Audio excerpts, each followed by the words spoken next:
కనిపించేది మా నాన్న అండి. తను శివైక్యం చెందారు. సో శివరాత్రి ముందు రోజు మంగళవారం మబ్బుల 2:30కు తను శివ సన్నిధిలోకి వెళ్ళిపోయారండి. సో ఇవాళ వీడియో నాన్నగారి జ్ఞాపకాలండి. నాన్న నాన్న నేను కోల్పోయింది నిన్ను మాత్రమే కాదు, నా ధైర్యాన్ని, నా నమ్మకం, నా ఆశలు, నా కలలు, ఇలా నీతో పాటు అన్నీ కోల్పోయాను నాన్న.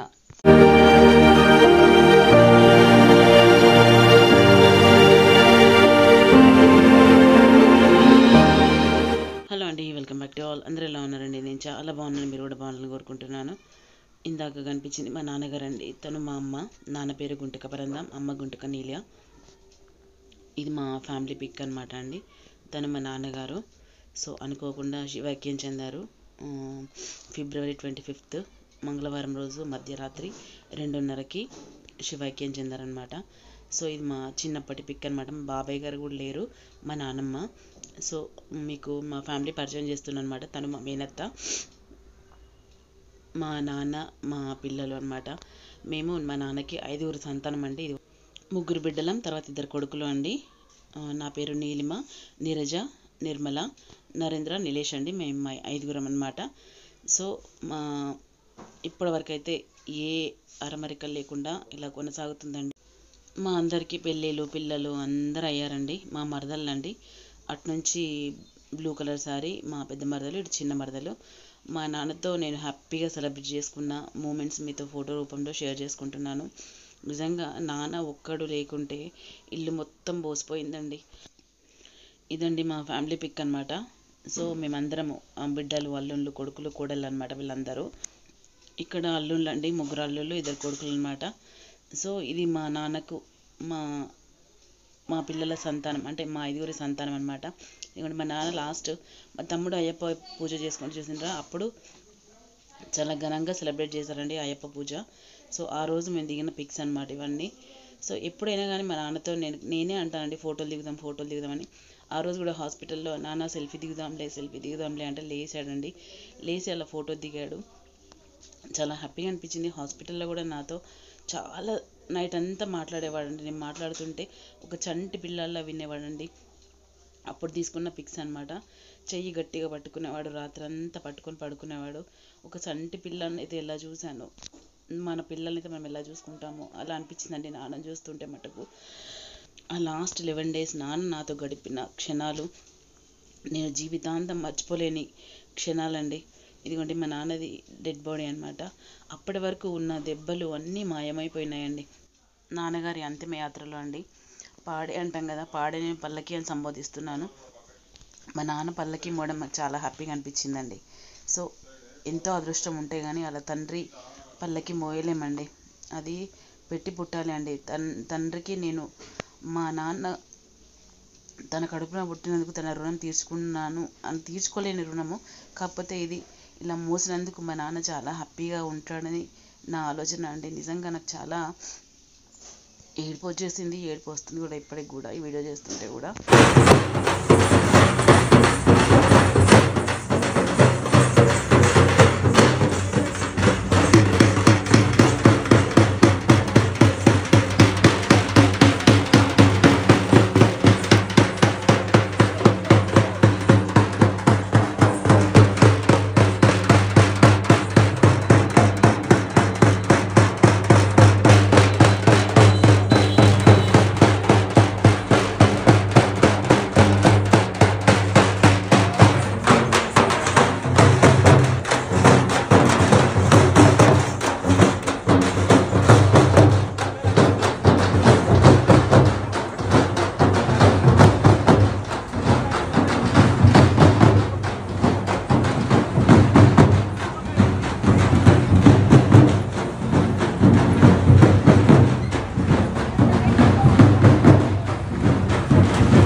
ఇది చాలా బాధాకరమైన విషయం అండి. పిట్ట కట్టడం అంటారు చూసారా, నిజంగా మనిషి బతుకున్నప్పుడు ఏమీ పట్టించుకోకుండా ఇలా పెట్టడం అన్నీ పెట్టడం నిజంగా చాలా ఏడుపు వచ్చిందండి.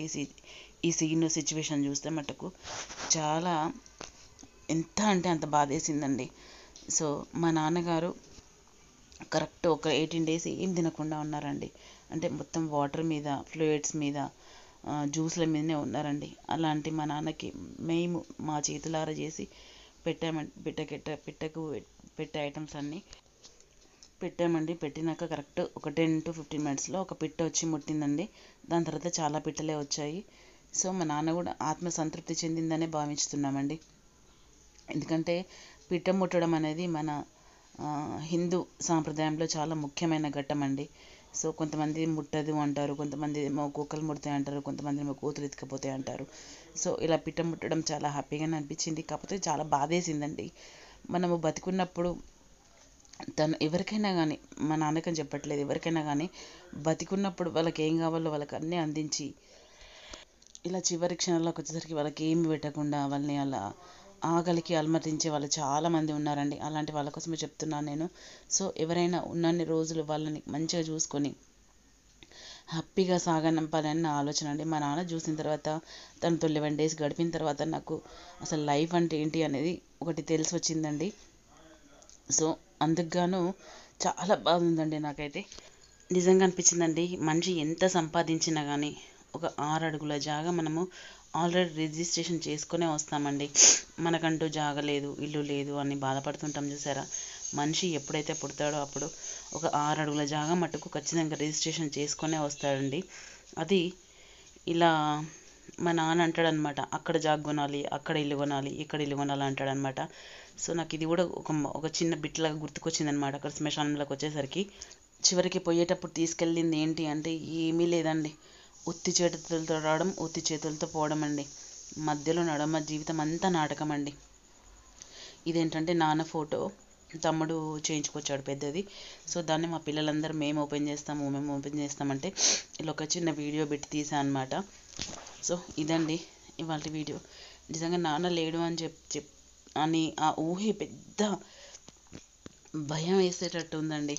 ఎందుకంటే అమ్మ అని ఎవరినైనా పిలవచ్చండి, కానీ నాన్న అని పిలిచేది ఒక మన నాన్ననేనండి. మనం మన పుట్టింటికి ఒక సతగా వెళ్ళేది అమ్మ నాన్న ఉన్నప్పుడేనండి, గల్లు ఎగిరేసుకొని వెళ్ళేది. ఆ ఇద్దరు లేకపోయేసరికి ఆ ఇంటికి వెళ్ళడం కూడా కొంత కొత్త అనిపిస్తుందండి. నిజంగా మొత్తానికైతే వాళ్ళు లేరు అనే మాట వింటే మట్టుకు మనకు పుట్టిల్లు దూరమైనట్టే అనిపిస్తుందండి. అమ్మ నాన్న ఉన్న ఇల్లు వేరే అండి, అది మన సొంతం, మన స్వర్గం అనిపిస్తుందండి.